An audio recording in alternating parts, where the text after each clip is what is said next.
વંદે ગુજરાત.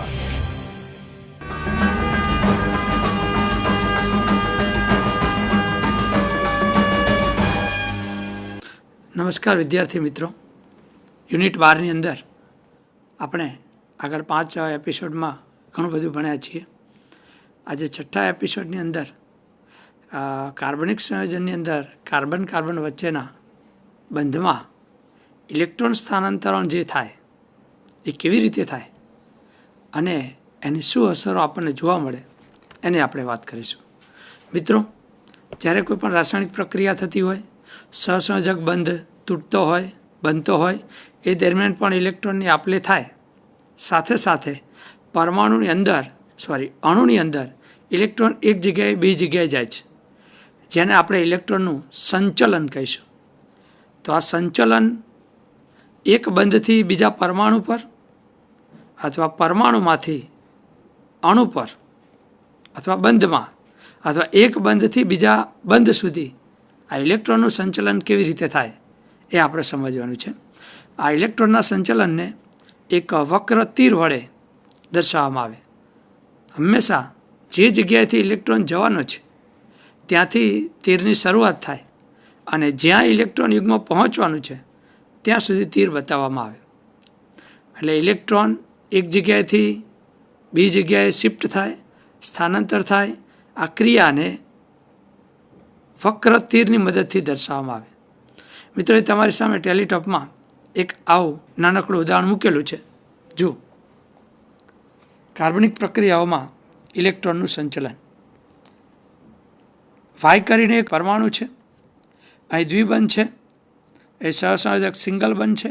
આ દ્વિબંધના 2 ઇલેક્ટ્રોન એટલે એક ઇલેક્ટ્રોન યુગ્મ જો આવી રીતે વાય પરમાણુ ઉપર શિફ્ટ થતો હોય, સ્થાનાંતર પામતો હોય, તો એને આ રીતે લખી શકાય. મિત્રો, આનો અર્થ એવો થાય કે ઇલેક્ટ્રોન યુગ્મ બંધ પરથી સંલગ્ન પરમાણુ પર જાય છે. ઇલેક્ટ્રોન યુગ્મ બંધ પરથી સંલગ્ન પરમાણુ પર જાય છે. એ જ રીતે બીજું એક વિચારીએ. માની લો કે આ બંધના ઇલેક્ટ્રોન યુગ્મ બાજુના સંલગ્ન બંધ પર શિફ્ટ થતા હોય. દ્વિબંધ આ રીતે સ્થાનાંતરણ પામે છે એમ કહેવાય. સ્થાનાંતરણ ઇલેક્ટ્રોન યુગ્મનું થાય, લાગે છે કે જાણે દ્વિબંધ સ્થાનાંતરણ પામે છે. એ જ રીતે આ વાય પરમાણુ પર જ્યાં ઇલેક્ટ્રોન યુગ્મ છે એ જો બંધમાં આ રીતે સ્થાનાંતરણ પામે તો એને આ રીતે દર્શાવી શકાય. તો આ પ્રમાણે મિત્રો, અહીં પાય બંધથી સંલગ્ન પરમાણુ પર, અહીં પાય બંધથી બંધ પર અને અહીંયા પરમાણુ પરથી સંલગ્ન એટલે કે બાજુવાળા બંધ પર ઇલેક્ટ્રોનનું સંચલન થાય છે. એટલે આ પ્રમાણે તીર વડે ઇલેક્ટ્રોનનું સંચલન દર્શાવવામાં આવે. જુદી જુદી પ્રક્રિયાઓમાં જે પ્રમાણે ઇલેક્ટ્રોનનું સ્થાનાંતરણ અથવા સંચલન થતું હોય એ દર્શાવવામાં આવે. મિત્રો, આ પ્રમાણે ઇલેક્ટ્રોનનું સંચલન થવાથી, સ્થાનાંતરણ થવાથી રાસાયણિક પ્રક્રિયાઓમાં અથવા પરમાણુની અંદર અથવા અણુની અંદર કેટલીક અસરો જોવા મળતી હોય છે. દાખલા તરીકે કંઈક વાત કરીએ કે સ્થાનાંતરણ અથવા સહસંયોજક બંધમાં ઇલેક્ટ્રોન એક જગ્યાએથી બીજી જગ્યાએ સ્થાનાંતરણ પામે તો એનું કારણ બંધની અંદર રહેલા, અણુની અંદર રહેલા કોઈ પરમાણુના કારણે હોય, અથવા બાજુમાં તમારા કાર્બનિક અણુની બાજુમાં કોઈ બીજો પરમાણુ અથવા પ્રક્રિયક હુમલો કરતો હોય તો એના કારણે પણ ઇલેક્ટ્રોનનું સ્થાનાંતરણ થાય. કેટલીક વાર આ પ્રક્રિયા અથવા સ્થાનાંતરણની ઘટના, ઇલેક્ટ્રોનના સ્થાનાંતરણની ઘટના કાયમી હોય છે. જેમ કે સહસંયોજક બંધ ધરાવતા કાર્બનિક અણુમાં જો કોઈ વધારે વિદ્યુતઋણ પરમાણુની હાજરી હોય તો બંધના ઇલેક્ટ્રોન એ વધારે વિદ્યુતઋણ પરમાણુ તરફ આકર્ષાયેલા હોય. આ કાયમી અસર હોય છે અને ધ્રુવીયતા ઉત્પન્ન થઈ કહેવાય. પ્રેરક અસર, ઇલેક્ટ્રોમેરિક અસર, સંસ્પદન અસર, અતિસંયુગ્મન, આ બધી આ પ્રકારની ઘટનાઓ છે. આમાં પ્રેરક અસર અને સંસ્પદન અસરમાં જે અસર જોવા મળવાની છે આપણને એ કાયમી છે, જ્યારે સંસ્પદનમાં અસ્થાયી છે. સહસંયોજક અણુની બાજુમાં કોઈ બીજો વિસ્થાપક પરમાણુ કે અણુ આવે, હુમલો કરનાર પ્રક્રિયક આવે ત્યારે જ સ્થાનાંતરણની ઘટના જોવા મળે તો એને સંસ્પંદન અસરમાં ગણી જવાય. એ અસ્થાયી અસર હોય છે. તો મિત્રો આવી આપણે ચારેક અસરનો અભ્યાસ કરીશું: પ્રેરક અસર, સંસ્પંદન અસર, ઇલેક્ટ્રોમેરિક અસર અને અતિસંયુગ્મન એટલે હાઇપર કોન્જ્યુગેશન. પહેલી આપણે વાત કરીશું પ્રેરક અસર વિશે કે કાર્બનિક સંયોજનની અંદર પ્રેરક અસર શું છે. જો મિત્રો ટેલિટોપમાં સહસંયોજક બંધમાં ઇલેક્ટ્રોનના સ્થાનાંતરની અસર એટલે પહેલી અસર છે પ્રેરક અસર. આને ઇન્ડક્ટિવ ઇફેક્ટ પણ કહેવાય. એના માટે આઈ સંજ્ઞા વપરાય, કેપિટલ આઈ. એક ઉદાહરણ લઈએ. ફોર એક્ઝામ્પલ, એક કાર્બનિક સંયોજન CH3 CH2 CH2 Cl, આને આપણે કહીશું ક્લોરોપ્રોપેન. 1 ક્લોરોપ્રોપેન નામ આપી શકાય. મિત્રો, આ ક્લોરીન એની વિદ્યુત ઋણતા 3.5 છે. કાર્બનની વિદ્યુત ઋણતા આશરે 2.5 છે. વિદ્યુત ઋણતા એટલે ઇલેક્ટ્રોનેગેટિવિટી. ક્લોરીનની વિદ્યુત ઋણતા વધારે છે. આના કારણે આ કાર્બન અને Cl વચ્ચેનું જે આ બંધ છે કે જેમાં 2 ઇલેક્ટ્રોન સંકળાયેલા છે, આ બંધના ઇલેક્ટ્રોન વધુ વિદ્યુત ઋણ પરમાણુ તરફ આકર્ષાયેલા હોય. આ વધુ વિદ્યુત ઋણ પરમાણુ તરફ આકર્ષાવાને કારણે ક્લોરીન વાળો ભાગ આંશિક નેગેટિવ ચાર્જ વાળો બને છે અને કાર્બન વાળો ભાગ આંશિક પોઝિટિવ ચાર્જ વાળો બને છે. બંધના ઇલેક્ટ્રોન ક્લોરીન તરફ આકર્ષાયેલા છે એટલે આ બાજુ ઇલેક્ટ્રોન ઘનતા વધે. માટે ક્લોરીનનો વિસ્તાર આંશિક નેગેટિવ ચાર્જ વાળો બને, કાર્બન વાળો વિસ્તાર આંશિક પોઝિટિવ ચાર્જ બને. એવું કહી શકાય ક્લોરીન આંશિક નેગેટિવ ચાર્જ પ્રાપ્ત કરે છે, કાર્બન આંશિક ધન વીજભાર પ્રાપ્ત કરે છે. આ એક પ્રકારની ધ્રુવીયતા નિર્માણ થઈ કહેવાય. આને પ્રેરક અસર કહેવાય. આ જ પ્રમાણે મિત્રો, આ બાજુવાળો જે કાર્બન છે એનો જે આ બંધ છે એ પણ આમ ક્લોરીન પર ઋણ વીજભાર, આ કાર્બન પર ધન વીજભાર છે. તો આ ધન વીજભારને કારણે આ બંધના ઇલેક્ટ્રોન પણ આ કાર્બન તરફ આકર્ષાશે. બંધના ઇલેક્ટ્રોન આ કાર્બન તરફ આકર્ષાવાથી આ કાર્બન પણ આંશિક નેગેટિવ ચાર્જ મેળવે, જેને તમે આ રીતે દર્શાવી શકશો. આ આંશિક ધન વીજભાર એ આના કરતાં સહેજ ઓછો હોય. અચ્છા, આના પર કાર્બન ધન વીજભાર આવવાના કારણે આ બંધના ઇલેક્ટ્રોન પણ કાંઈક અંશે આ કાર્બન તરફ આકર્ષાયેલા હશે. તો આ કાર્બન પણ આંશિક ધન વીજભાર પ્રાપ્ત કરશે, પરંતુ એનું મૂલ્ય આગળવાળા કરતાં ખૂબ જ ઓછું હશે. તો આ પ્રમાણે સહસંયોજક બંધના ઇલેક્ટ્રોન વધુ વિદ્યુત ઋણ પરમાણુ તરફ આકર્ષાયેલા છે. વધુ વિદ્યુત ઋણ પરમાણુ તરફ આકર્ષાયેલા હોવાને કારણે આવી રીતે બંધમાં ધ્રુવીયતા નિર્માણ થાય છે અને આ ધ્રુવીયતા એ કાયમી છે.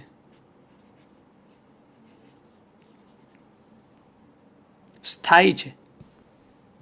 કારણ કે જ્યાં સુધી ક્લોરીનની હાજરી છે ત્યાં સુધી આ અસર અનુભવાય. બીજી વસ્તુ, આ અસર જેમ જેમ વિદ્યુત ઋણ પરમાણુથી દૂર જતા જઈએ એમ એમ ઘટતી જાય. આશરે 3 કાર્બન પછી આ અસર લગભગ નહિવત થઈ જાય. એટલે લગભગ 3 કાર્બન સુધી આ અસર જોવા મળે. તો આને મિત્રો આપણે કહીશું પ્રેરક અસર. વધારે વિદ્યુત ઋણ પરમાણુ તરફ બંધના ઇલેક્ટ્રોન આકર્ષાયેલા હોય છે. આને પ્રેરક અસર કહેવાય, ઇન્ડક્ટિવ અસર કહેવાય. મિત્રો, આના બે પ્રકારો છે. જુઓ અહીંયા,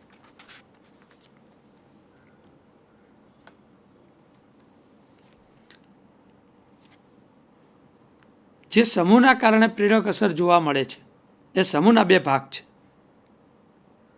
ઇલેક્ટ્રોન દાતા સમૂહ અને ઇલેક્ટ્રોન આકર્ષક સમૂહ. મિત્રો, કાર્બન સાથે હાઇડ્રોજન જોડાયેલો હોય તો હાઇડ્રોજનની તો વિદ્યુત ઋણતા ઓછી છે, એટલે એના કારણે પ્રેરક અસર લગભગ નહિવત જોવા મળે. પણ એની સાથે મિથાઇલ સમૂહ જોડાયેલો હોય, ઇથાઇલ સમૂહ જોડાયેલો હોય, આઇસોપ્રોપાઇલ સમૂહ જોડાયેલો હોય, તૃતીયક બ્યુટાઇલ સમૂહ જોડાયેલો હોય, તો જેમ જેમ આલ્કાઇલ ભાગ વધતો જાય, આલ્કાઇલ સમૂહ વધતો જાય, એમ પ્રેરક અસર વધતી જાય. અહીંયા એક મિથાઇલ સમૂહ છે, અહીંયા બે મિથાઇલ સમૂહ છે, અહીંયા 3 મિથાઇલ સમૂહ છે. એટલે આ પરમાણુની અંદર પ્રેરક અસર વધારે.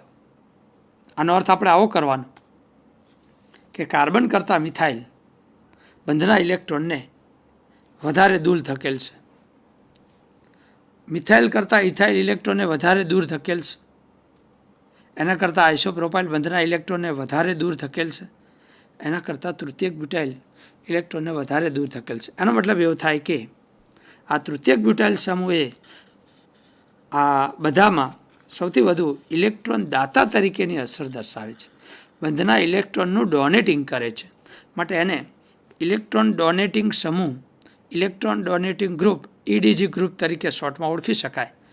ટૂંકમાં આ બધા સમૂહના કારણે બંધના ઇલેક્ટ્રોન વધારે વિદ્યુત ઋણ પરમાણુ તરફ ગતિ કરે છે, સ્થાનાંતરણ પામે છે. બીજી વાત કરીએ મિત્રો, ઇલેક્ટ્રોન આકર્ષક સમૂહ, ઇલેક્ટ્રોન વિથડ્રોઈંગ ગ્રુપ, EDG. વિથડ્રો એટલે ખેંચવા, બંધના ઇલેક્ટ્રોનને ખેંચવા, પોતાની તરફ ખેંચવાની વૃત્તિની અહીંયા વાત છે. EDG ઇલેક્ટ્રોન દાતા તરીકે વર્તે છે, તો ઇલેક્ટ્રોન આકર્ષક તરીકે વર્તે છે.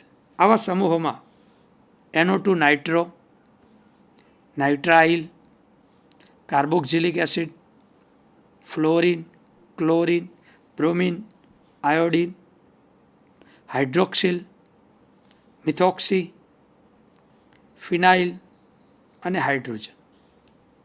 આ પ્રમાણે આ સિક્વન્સમાં, આ ક્રમમાં આ ક્રિયાશીલ સમૂહો અથવા પરમાણુઓના સમૂહો એ ઇલેક્ટ્રોન આકર્ષક સમૂહ તરીકે વર્તે. આનો અર્થ આપણે એવો કરી શકીએ કે આ બધા કરતાં હેલોજન એ વધારે ઇલેક્ટ્રોનને પોતાની તરફ આકર્ષે છે. હેલોજનમાં આયોડિન કરતાં બ્રોમિન વધારે પોતાની તરફ આકર્ષે. બહુ સીધી વસ્તુ છે મિત્રો. આયોડિન કરતાં બ્રોમિનની વિદ્યુત ઋણતા વધારે, એટલે બંધના ઇલેક્ટ્રોનને પોતાની તરફ ખેંચે. ક્લોરિન કરતાં બ્રોમિન કરતાં ક્લોરિન, ક્લોરિન કરતાં ફ્લોરિનની વિદ્યુત ઋણતા વધારે, માટે એ વધુ પ્રબળ ઇલેક્ટ્રોન આકર્ષક સમૂહ તરીકે વર્તે. એના કરતાં COOH અને સૌથી વધુ બંધના ઇલેક્ટ્રોનને પોતાની તરફ ખેંચવાની વૃત્તિ એ નાઇટ્રો સમૂહમાં આવે. ઉપરવાળા સમૂહ ઇલેક્ટ્રોન પોતાની તરફથી વધારે વિદ્યુત ઋણ પરમાણુ તરફ ધકેલે છે. નીચેના સમૂહ બંધના ઇલેક્ટ્રોનને પોતાની તરફ ખેંચે છે. એટલે આ ઇલેક્ટ્રોન આકર્ષક સમૂહ, આ ઇલેક્ટ્રોન દાતા સમૂહ. આ પ્રમાણે મિત્રો પ્રેરક અસર જોવા મળે. ઇલેક્ટ્રોન આપતા હોય તો એના માટે +I અસર કહી શકાય, અને ઇલેક્ટ્રોન ખેંચતા હોય, આકર્ષતા હોય પોતાની તરફ, તો એના માટે -I અસર પણ કહી શકાય. I for inductive effect. આ બધા સમૂહની હાજરીના કારણે કાર્બનિક સંયોજનના ગલનબિંદુ, ઉત્કલન બિંદુ, એની દ્વિધ્રુવીયતા, ડાયપોલ મોમેન્ટ, આ બધા ગુણધર્મોમાં ઘણો બધો ફેરફાર જોવા મળે છે, જે આગળના અભ્યાસમાં તમે ક્યારેક જોઈશો કે ઇલેક્ટ્રોન આકર્ષક અને ઇલેક્ટ્રોન ડોનેટિંગ સમૂહો પદાર્થના રાસાયણિક ગુણધર્મો અને ભૌતિક ગુણધર્મોમાં શું ફેરફાર કરે છે. તો મિત્રો, આ બાબત છે પ્રેરક અસર વિશેની. બીજી અસરની વાત કરીએ મિત્રો, સંસ્પદન અસર અને સંસ્પદન બંધારણ. પહેલાં આપણે સમજી લઈએ સંસ્પદન બંધારણ શું છે. મિત્રો, કેટલાક કાર્બનિક સંયોજનના બંધારણો એક લુઈસ બંધારણથી દર્શાવી શકાતા નથી. લુઈસ બંધારણ એટલે બંધમાં રહેલા ઇલેક્ટ્રોનની જે વહેંચણી થયેલી છે એનું નિર્દેશન કરતું બંધારણ. લુઈસ બિંદુ નિરૂપણ એને કહી શકાય. એવા સમયે પદાર્થનું સાચું બંધારણ કયું, તો એના માટે વાત કરીએ. એક ઉદાહરણ છે આપણી પાસે, બેન્ઝીન. એનું અણુસૂત્ર છે C6H6. આ 6 સ્થાને 6 કાર્બન પરમાણુ રહેલા છે, એની સાથે 6 હાઇડ્રોજન છે. એકાંતરે 3 દ્વિબંધ છે, 3 C સિંગલ બોન્ડ અને 3 C ડબલ બોન્ડ C દ્વિબંધ. મિત્રો, અહીંયા આપણે એ જાણવાનું છે કે આ સંસ્પદન બંધારણ શું છે. તો આ બંધારણ બેન્ઝીનના બધા જ ગુણધર્મોનું વર્ણન કરી શકતું નથી, એ સક્ષમ નથી. જુઓ મિત્રો, કાર્બન કાર્બન વચ્ચે દ્વિબંધ હોય તો CC બંધની બંધ લંબાઈ એ 134 પિકોમીટર હોવી જોઈએ, જે આપણને આલ્કિનમાં જોવા મળે છે. અને C સિંગલ બોન્ડ C એની બંધ લંબાઈ 154 પિકોમીટર હોવી જોઈએ, જે આપણને આલ્કેનમાં જોવા મળે. બેન્ઝીનના સ્ટ્રક્ચરની અંદર સિંગલ બોન્ડ અને ડબલ બોન્ડ બંનેની હાજરી છે, તો ત્યાં 134 ને 154 એમ બંને બંધ લંબાઈ એકાંતરે આપણને જોવા મળવી જોઈએ. પણ એક્સરે વર્ણપટથી જો આ બંધ લંબાઈ જોવામાં આવે તેમાં 139 PM જેટલી જોવા મળે. મતલબ કે આ બંનેની મધ્યવર્તી બંધ લંબાઈ, આશરે મધ્યવર્તી બંધ લંબાઈ આ બેન્ઝીનમાં જોવા મળે છે. ખરેખર તો બેન્ઝીનને જો આ પ્રમાણે આપણે દર્શાવીએ, અહીંયા એકાંતરે દ્વિબંધ છે, પહેલા અને બીજા કાર્બન વચ્ચે દ્વિબંધ, ત્રીજા અને ચોથા વચ્ચે દ્વિબંધ અને 5 અને 6 વચ્ચે દ્વિબંધ. બાજુમાં બીજું બંધારણ દોરેલું છે, જેમાં અહીં 1 2 વચ્ચે દ્વિબંધના બદલે 2 અને 3 વચ્ચે દ્વિબંધ, 4 5 અને 1 અને 6 વચ્ચે. આનો અર્થ કે દ્વિબંધના સ્થાન બદલેલા છે. આ બેન્ઝીનનું એક બંધારણ છે, આ બેન્ઝીનનું બીજું બંધારણ છે. આ બંધારણ બેન્ઝીનના બધા ગુણધર્મો સમજાવી શકતું નથી, આ બંધારણ પણ બેન્ઝીનના બધા ગુણધર્મો સમજાવી શકતું નથી. તો આ બંને બંધારણોને બેન્ઝીનના સંસ્પદન બંધારણ કહેવાય.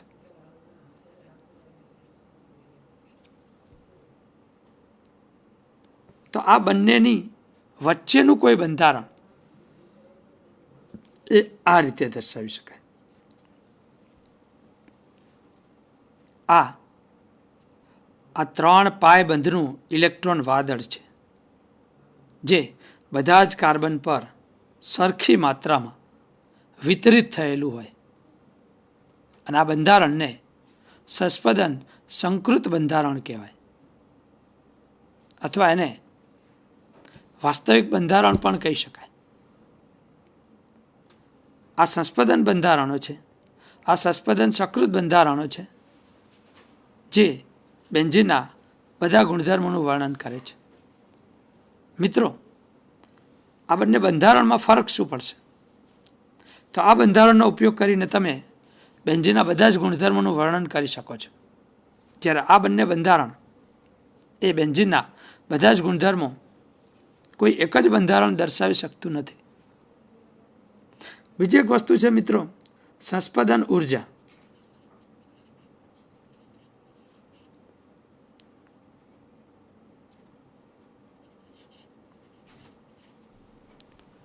સંસ્પદન ઉર્જા. આ સંસ્પદન ઉર્જા એટલે શું?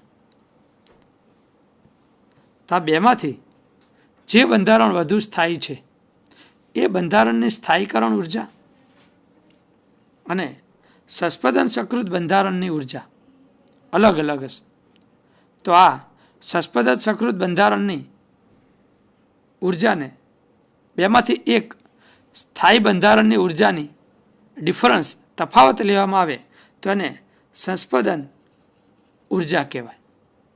બેન્ઝીનના કિસ્સામાં વાત કરીએ તો બેન્ઝીનની સંસ્પદન ઉર્જા 36 કિલો કેલરી પ્રતિ મોલ જેટલી છે. એટલે કે બેન્ઝીનના એક મોલની સંસ્પદન ઉર્જા 36 કિલો કેલરી છે. આ જ રીતે નાઇટ્રોબેન્ઝીનની વાત કરીએ. અહીંયા નાઇટ્રોમિથેન CH3NO2 બાજુમાં એનું સંસ્પદન સૂત્ર આપેલું છે. મિત્રો જુઓ, અહીંયા એક ઓક્સિજન દ્વિબંધી છે એટલે એક અને એક આ પ્રમાણે બે પ્રકારના NO બંધ છે. ઓક્સિજન દ્વિબંધથી જોડાયેલો હોય ત્યારે એની પાસે બે અબંધકારક ઇલેક્ટ્રોન યુગ્મ હોય અને એક બંધથી જોડાયેલો હોય ત્યારે એની પાસે 3 અબંધકારક ઇલેક્ટ્રોન યુગ્મ હોય. તો આ બંધના ઇલેક્ટ્રોન એ નાઇટ્રોજન તરફથી આવેલા છે અને નાઇટ્રોજનની બાહ્યતમ કક્ષામાં 5 ઇલેક્ટ્રોન એ પ્રમાણે એના બધા જ ઇલેક્ટ્રોન વપરાઈ જવાથી એના પર ધન વીજભાર છે. તો આ બંધારણને આપણે કેવી રીતે સમજી શકીએ? જો આ ઓક્સિજન પરનું એક ઇલેક્ટ્રોન યુગ્મ આ પ્રમાણે બંધ તરીકે સંચલન પામે તો આ પ્રમાણે દ્વિબંધ આવી જાય અને ઓક્સિજન પર 3 ઇલેક્ટ્રોન પેરના બદલે 2 ઇલેક્ટ્રોન પેર હોય. એ જ વખતે અહીં બંધમાંથી પરમાણુ પર ઇલેક્ટ્રોનનું સંચરણ થાય. એના કારણે આ ઓક્સિજન પર નેગેટિવ ચાર્જ આવે અને એના પર કુલ 6 ઇલેક્ટ્રોન પેર હશે. આ પ્રમાણે આ બંને બંધારણો એકબીજાના સંસ્પદન બંધારણો છે, જે કોઈ એક જ બંધારણ નાઇટ્રોમિથેનના બધા ગુણધર્મોનું વર્ણન કરી શકતું નથી. આ જ પ્રમાણે આની વાત કરીએ CH3COO- એસિટેટ આયન, એમાં પણ ઓક્સિજન પાસે 3 પેર છે. જો આ એક પેર આ બાજુ સ્થાનાંતરણ પામે તો અહીં દ્વિબંધ આવે.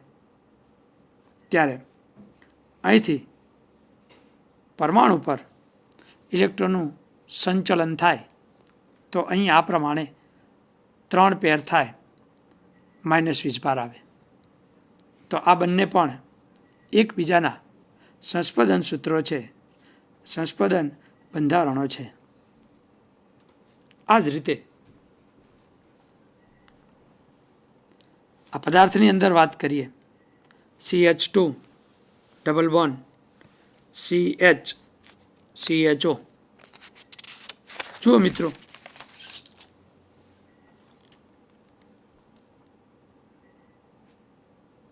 આ બંધના ઇલેક્ટ્રોન આ બંધમાં સંચરણ પામે તો આ કાર્બન પર ધન વીજભાર આવે. એ જ સમયે આ બંધના ઇલેક્ટ્રોન ઓક્સિજન પર સ્થાનાંતરણ પામે એટલે ઓક્સિજન પર ઋણ વીજભાર આવે. આવી પ્રણાલીને આપણે સંયુગ્મિત પ્રણાલી પણ કહી શકીએ, જેમાં એકાંતરે દ્વિબંધ છે.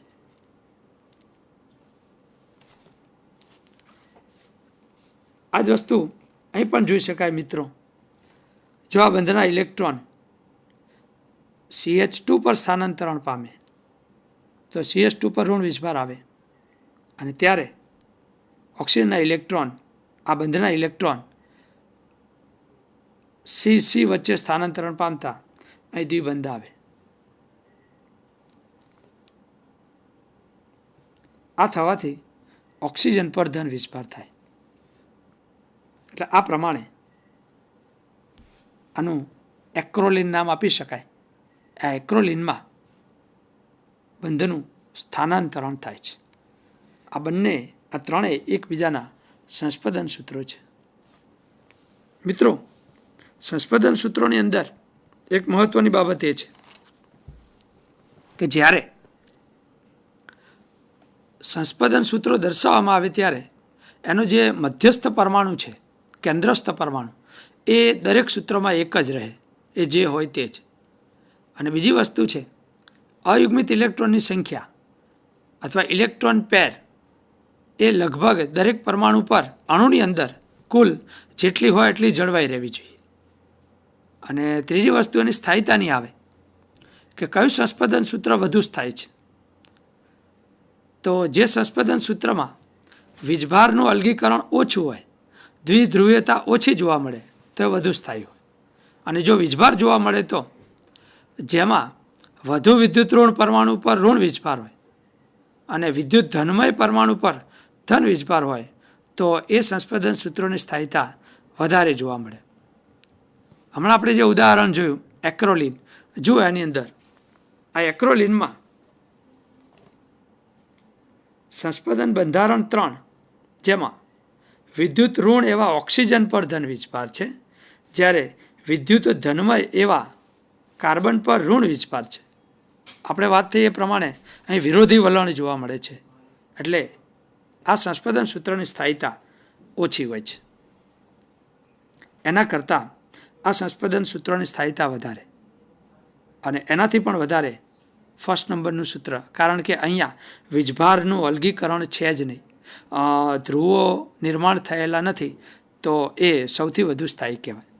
અથવા એક સિસ્ટમ આ પણ વિચારી શકાય કે કાર્બનિક સંયોજનમાં જેટલો ઓછો ધન વીજભાર એટલી સ્થાયીતા વધારે, જેટલો ઓછો ઋણ વીજભાર એટલી સ્થાયીતા વધારે. પણ પરમાણુઓ પર ધન અને ઋણ વીજભારની હાજરી હોય તો વિદ્યુત ધન પર વીજભાર વધુ અને વિદ્યુત ઋણ પર ઋણ વીજભાર વધારે હોય તો એની સ્થાયીતા વધારે હોય. તો આ પ્રમાણે આ ત્રણેય સંસ્પદન સૂત્રોની સ્થાયીતા તમે આ પ્રમાણે આપી શકો. તો મિત્રો, આ બધી બાબતો એ સંસ્પદન બંધારણ વિશેની છે. આના કારણે સંસ્પદન અસર શું જોવા મળે એની આપણે ચર્ચા કરીએ. સંસ્પદન અસરને મેસોમેરિક અસર પણ કહેવાય. એને રેઝોનન્સ ઇફેક્ટ R પણ કહી શકાય. એટલે એને +R અને -R આવા ભાગ પાડી શકાય. મિત્રો જુઓ, અહીંયા એકાંતરે દ્વિબંધની પ્રણાલી છે એટલે સંયુગ્મિત પ્રણાલી કહેવાય. બાજુમાં નાઇટ્રોજન પર અબંધકારક ઇલેક્ટ્રોન છે. પદાર્થનું નામ એનિલિન છે. જો આ એનિલિનના નાઇટ્રોજન પરના ઇલેક્ટ્રોન આ પ્રમાણે બંધમાં આવે તો અહીંયા દ્વિબંધ સર્જાય અને આપણને આવું જોવા મળે. તો આના કારણે નાઇટ્રોજન પર ધન વીજભાર નિર્માણ થાય. સ્વાભાવિક છે કે આ ઇલેક્ટ્રોન યુગ્મ અહીં ન રહી શકતા બંધમાંથી પરમાણુ પર સ્થાનાંતરણ પામે તો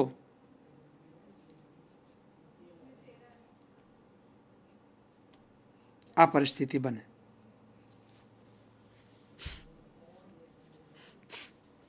ફરી મિત્રો, આ ઇલેક્ટ્રોનનું જોડકું યુગ્મ પરમાણુમાંથી બંધમાં આવે તો અહીં રહેલા દ્વિબંધના ઇલેક્ટ્રોન આ પરમાણુ પર સ્થાનાંતરણ પામે. અહીં ઇલેક્ટ્રોન આવવાથી દ્વિબંધ નિર્માણ પામશે. અહીં ઇલેક્ટ્રોન શિફ્ટ થવાથી ઋણ વીજભાર, બાકીનું બધું યથાવત. તો આ પ્રમાણે જોવા મળે.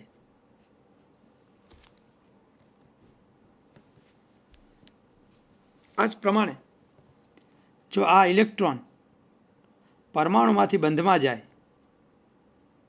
તો આ વસ્તુ બને. એ જ વખતે આ ઇલેક્ટ્રોન અહીં બંધમાંથી પરમાણુમાં આવે તો આ પરિસ્થિતિ બને. બાકીનું બધું યથાવત NH2 પ્લસ આ બંધ પણ યથાવત રહેશે. ફરીવાર મિત્રો, આ ઇલેક્ટ્રોન પેર અહીં બંધ બનાવશે તો આ પ્રમાણે જોવા મળશે.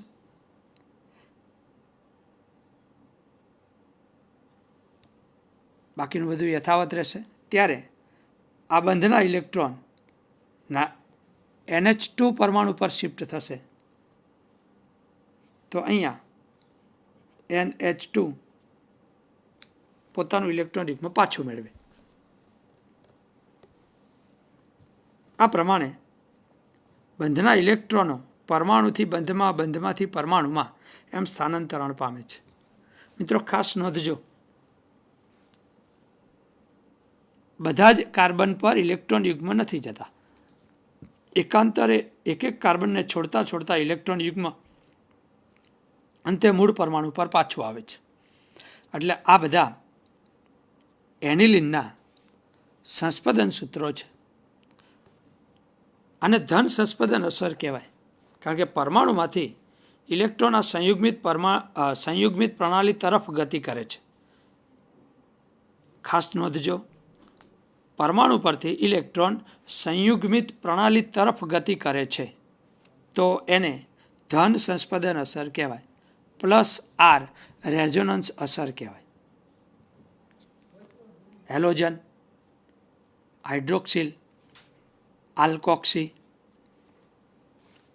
OCOR, NH2, NHCOR આ બધા સમૂહોમાં ધન સંસ્પદન અસર જોવા મળે. આનો અર્થ કે આ બધા સમૂહો પોતાની પાસે રહેલા ઇલેક્ટ્રોન યુગ્મ સંયુગ્મિત પ્રણાલી તરફ ગતિ કરાવે છે. બીજી વાત કરીએ ઋણ સંસ્પદન અસર. અહીંયા નાઇટ્રોબેન્ઝીનનો પરમાણુ આપણને દર્શાવેલો છે. જો આ દ્વિબંધના ઇલેક્ટ્રોન ઓક્સિજન પર શિફ્ટ થાય તો N સાથે સિંગલ બોન્ડ O આ ઓક્સિજન પર પહેલેથી 2 પેર તો હોય જ, આગળ વાત થઈ છે એમ, અને એક નવી ઇલેક્ટ્રોન પેર આવશે એટલે ઓક્સિજન ઋણ વિષભાર ધારણ કરશે. તો એના કારણે આ બંધનો દ્વિબંધ એ અહીંયા સંલગ્ન બંધમાં સ્થાનાંતરિત થાય આ પ્રમાણે. એટલે આ કાર્બન પર ધન વિષભાર નિર્માણ થાય. બાકીના બંધો યથાવત છે. મિત્રો અહીંયા સંયુગ્મિત પ્રણાલી તરફથી ઇલેક્ટ્રોન સમૂહ તરફ ખેંચાય છે. આનાથી એક્ઝેક્ટ વિરોધી અહીં સમૂહમાંથી સંયુગ્મિત પ્રણાલીમાં ઇલેક્ટ્રોન આવે છે, જ્યારે અહીંયા સંયુગ્મિત પ્રણાલી તરફથી આ NO2 સમૂહ બંધના ઇલેક્ટ્રોનને પોતાની તરફ ખેંચે છે. માટે એને ઋણ સંસ્પદન અસર કહેવાય. આ અસર સમૂહમાં આ રીતે આગળ વધે. જો આ દ્વિબંધ અહીં શિફ્ટ થઈ જાય તો આ કાર્બન ધન વિષભાર પ્રાપ્ત કરે.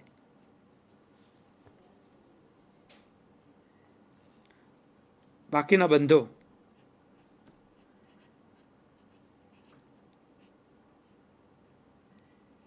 યથાવત રહેશે. એ દ્વિબંધ જવાથી પ્લસ વિષભાર આ કાર્બન પર આવશે. ફરીવાર મિત્રો, જો આ બંધના ઇલેક્ટ્રોન આ બંધ પર શિફ્ટ થાય તો આ કાર્બન પર ધન વિષભાર આવે. બાકીનું બધું યથાવત.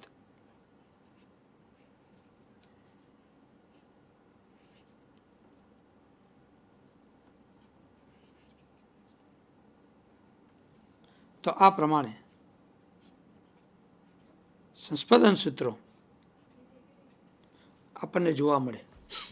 અને છેલ્લે આ બંધના ઇલેક્ટ્રોન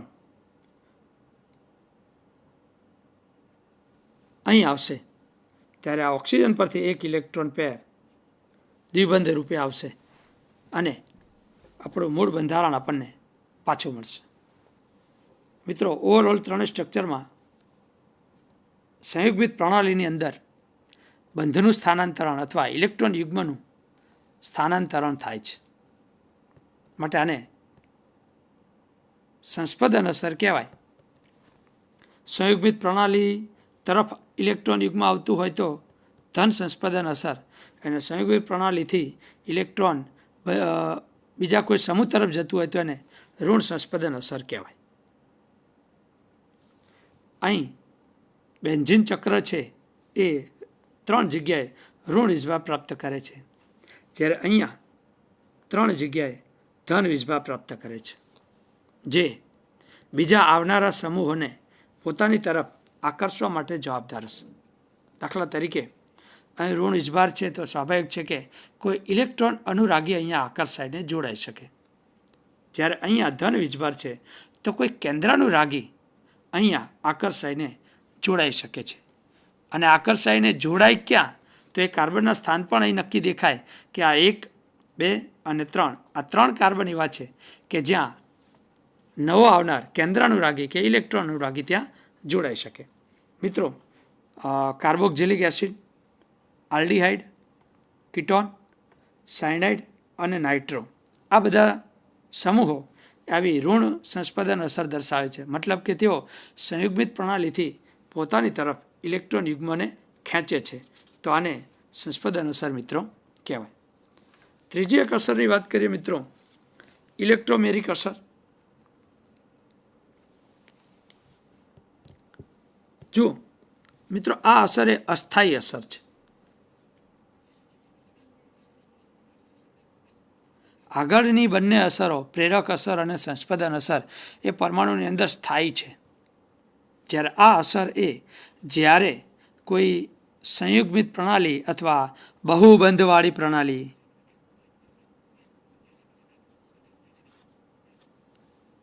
કાર્બન વચ્ચે એક કરતાં વધારે દ્વિબંધ કે ત્રિબંધ હોય તો એને બહુબંધવાળી પ્રણાલી કહેવાય.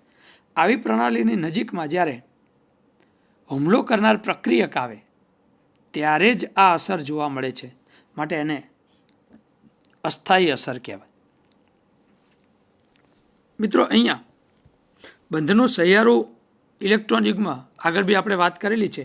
જ્યારે કાર્બન વચ્ચે 2 બંધ હોય ત્યારે તમે એક બંધને સિગ્મા બંધ કહેશો તો એક બંધને આપણે પાય બંધ કહીએ છીએ. તો આ પાય બંધનું ઇલેક્ટ્રોન યુગ્મ જે આ બંને કાર્બનનું સહિયારું છે એ કોઈ એક પ્રક્રિયક તરફ, કોઈ એક પરમાણુ તરફ સ્થાનાંતર પામેલું હોય છે. શું થાય છે જુઓ, અહીં C++C બાજુમાં એક ઇલેક્ટ્રોનની અછતવાળો ધન વીજભારિત ઇલેક્ટ્રોન અનુરાગી પણ કહી શકાય, એ જ્યારે આ બહુબંધવાળી પ્રણાલીના સંપર્કમાં આવે અને એના કારણે જો આ H આ કાર્બન પર જો હુમલો કરે તો આ બહુબંધ પ્રણાલીના પાયબંધના સહિયારા ઇલેક્ટ્રોન એ આ કાર્બન પર સ્થાનાંતરણ પામે. હાઇડ્રોજન આવવાથી હાઇડ્રોજન અહીંયા જોડાશે. આ પ્રમાણે પાયબંધના ઇલેક્ટ્રોન બાજુના કાર્બન પર સ્થાનાંતરણ પામવાથી આ કાર્બન પાસે ઇલેક્ટ્રોનની અછત અનુભવાય તો એના ઉપર ધન વીજભાર આવે. તો આ અસરને ધન ઇલેક્ટ્રોમેરિક અસર કહેવાય. આનો અર્થ એવો થાય કે હુમલો કરનાર પ્રક્રિયક જ્યાં જોડાય છે એ જ પરમાણુ પર પાયબંધના ઇલેક્ટ્રોનનું સ્થાનાંતરણ થાય તો એ ધન ઇલેક્ટ્રોમેરિક અસર કહેવાય. બીજી વસ્તુ, ઋણ ઇલેક્ટ્રોમેરિક અસર. બહુબંધવાળી પ્રણાલી છે, ઇલેક્ટ્રોનની ઘનતા વધારવાળો પ્રક્રિયક એક આપણી પાસે છે આને કેન્દ્રાનુરાગી પ્રક્રિયક પણ કહી શકાય. આવી રીતે બહુબંધ વાળી પ્રણાલી પાસે કેન્દ્રાનુરાગી પ્રક્રિયક આવે ત્યારે જો આ પ્રક્રિયક આ કાર્બન પર હુમલો કરતો હોય તો આ બંધના ઇલેક્ટ્રોન વિરુદ્ધ કાર્બન સાથે જોડાઈ જાય છે. આપણને સમજાય એવી વાત છે. કેન્દ્રાનુરાગી પ્રક્રિયક કહેવાય આને.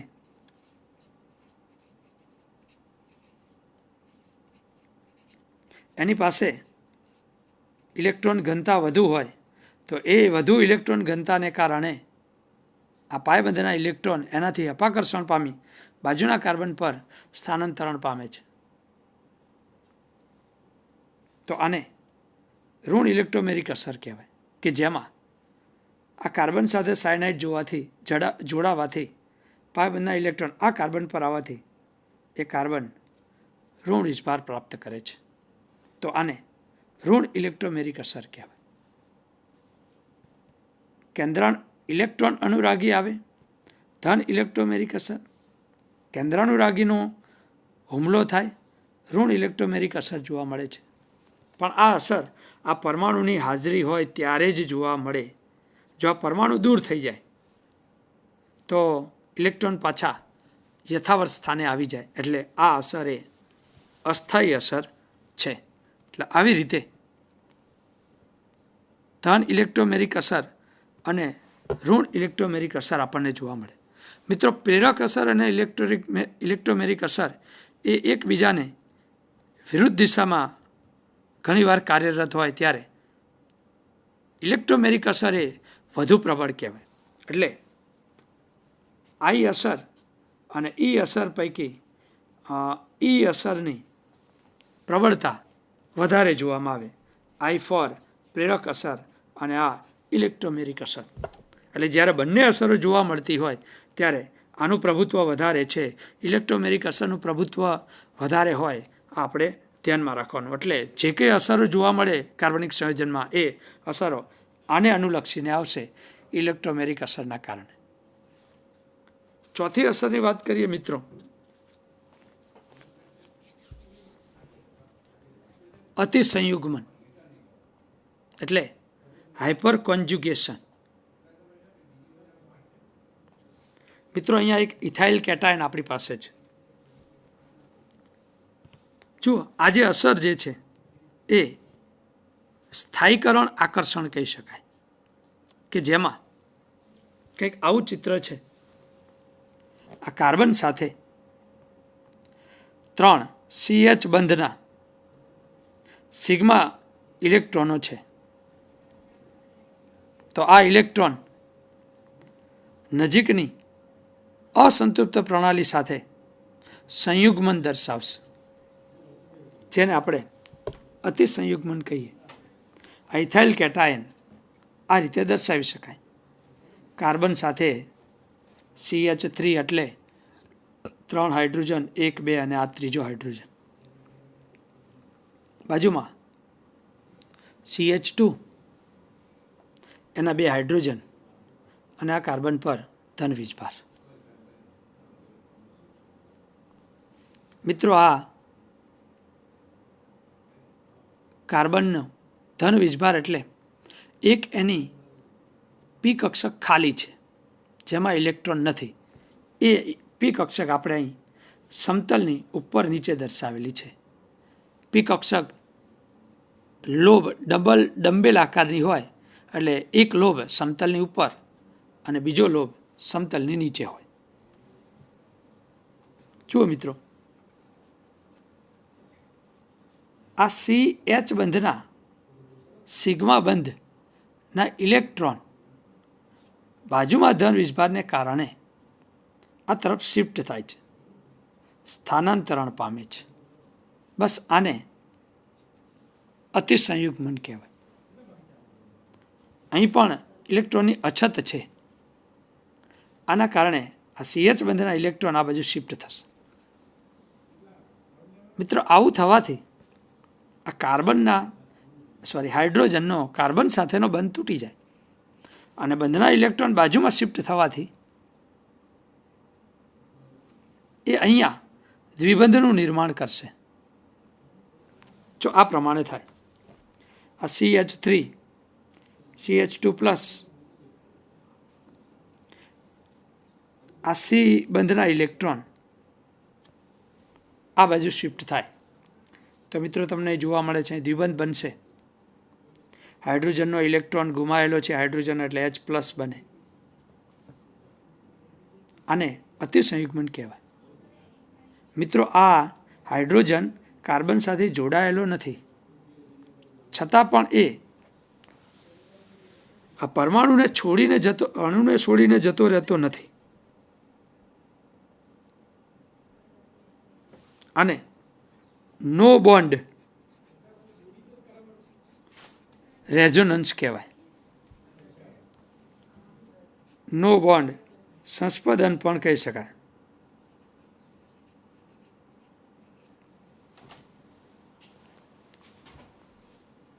જે પ્રમાણે આ હાઇડ્રોજન નો બોન્ડ રેઝોનન્સ બતાવે છે એ પ્રમાણે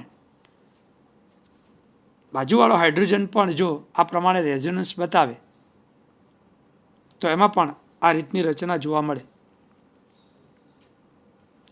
ત્રીજો હાઇડ્રોજન છે એ પણ જો રેઝોનન્સ બતાવે તો ટૂંકમાં ધન વિસ્ભારિત કાર્બનની બાજુના CH3ના 3 H અલગ અલગ સમયે આ પ્રકારનું રેઝોનન્સ બતાવે તો આને અતિસંયુગ્મન કહેવાય. મિત્રો, પ્રોપેનના અણુની અંદર CH3 CH double bond CH2 અહીં પાઈ ઇલેક્ટ્રોન પ્રણાલી છે. તો આ CH3ના 3 હાઇડ્રોજન પોતાના આ બધાના ઇલેક્ટ્રોનને અહીં શિફ્ટિંગ કરાવે તો એના કારણે આ બધાના ઇલેક્ટ્રોન આ કાર્બન પર શિફ્ટ થાય. આ શિફ્ટિંગના કારણે દ્વિબંધ બનશે અને આ શિફ્ટિંગના કારણે આ કાર્બન પર ઋણ વીજભાર આવશે, એક ઇલેક્ટ્રોન પેર આવશે.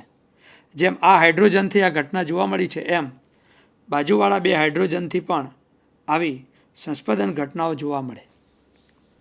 અને આ સંસ્પદન ઘટનામાં હાઇડ્રોજન પર ધન વીજભાર અને આ કાર્બન પર ઋણ વીજભાર.